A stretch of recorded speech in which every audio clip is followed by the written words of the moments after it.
Pakistan Caretaker Prime Minister calls emergency meeting on electricity bills. Caretaker Prime Minister Anwar al-Haq Kakar called an emergency meeting at the Prime Minister's house Sunday after a countrywide protest took place against exorbitant electricity bills.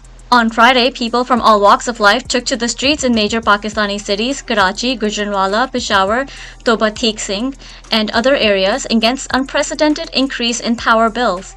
They blocked roads, set fire to utility power bills, and announced they would challenge the injustice by the public utility in the court of law.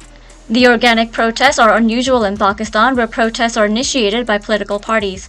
Political analysts said it was an indication of much public anger has built up against inflation. Economic analysts added that Caretaker Prime Minister calling a special meeting will not achieve much, as electricity prices have increased because of the IMF deal the PDM government signed. Pakistan Tahreek-e-Insaf lawyers have said the former Foreign Minister Shah Mahmood Qureshi is being treated inhumanely in jail.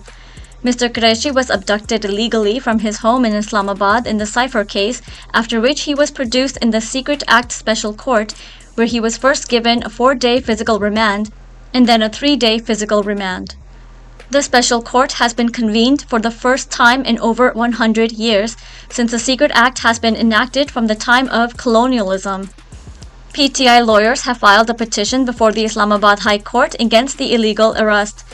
The lawyers contended the amended Secret Act has not become a law since the President of Pakistan has never signed the bill. This week, President Alvi posted a message on a social media platform that he had sent the amended Secret Act back for revision.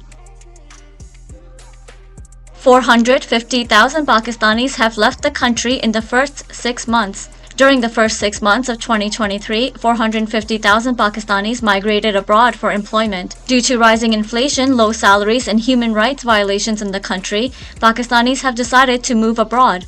In the last year, nearly 1 million Pakistanis have left to the UAE, Saudi Arabia, and Qatar in a search for a better life. Since April last year, when Imran Khan's government was overthrown as part of a conspiracy, the Bureau of Immigration data reveals 700,000 Pakistanis moved to Saudi Arabia, 229,000 to the United Arab Emirates, over 100,000 to Oman, and around 90,000 to Qatar.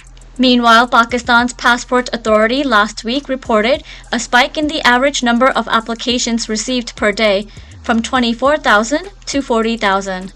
The trend is increasingly worrying this time from previous migration, as whole families are leaving because of the despondency. Economist and former government advisor Kaisar Bengali says when skilled immigrants leave, they often take their families with them, which means that remittances don't come through anymore, and Pakistan relies on remittances for dollar inflows to its economy. The announcement came after 2 days of talks at a summit in Johannesburg involving Brazilian President Luiz Inácio Lula da Silva, Indian Prime Minister Narendra Modi, Chinese President Xi Jinping, and South African President Cyril Ramaphosa. Russian President Vladimir Putin participated in the discussions virtually. The 5 leaders were locked in closed-door discussions for 2 days before emerging with an agreement on expansion and a list of countries on the last day of the summit. It's been reported India wanted 3 new members, China wanted as many as 10. Russian Foreign Minister Sergei Lavrov, who attended the summit, understood how New Delhi is absolutely terrified of secondary sanctions by the United States in case its BRICS role gets too ambitious. A compromise was finally reached with 6 new members: Egypt, Iran, Saudi Arabia, United Arab Emirates, Argentina, and Ethiopia. This membership expansion is historic, Chinese President Xi Jinping said. It shows the determination of BRICS countries for unity and development. Over the years, China has stood in solidarity with developing countries through thick and thin. BRICS has a stated aim to amplify the voice of the Global South. All 5 current members and dozens of other developing countries represented at the summit repeatedly called this week for a fairer world order and the reform of international institutions like the United Nations, the IMF, and the World Bank.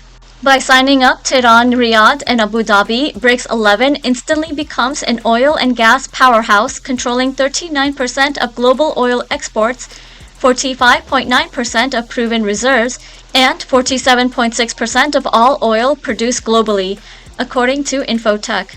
What could this mean? The collective West may soon lose its power to control global oil prices and subsequently the means to enforce its unilateral sanctions, reported the Cradle Media.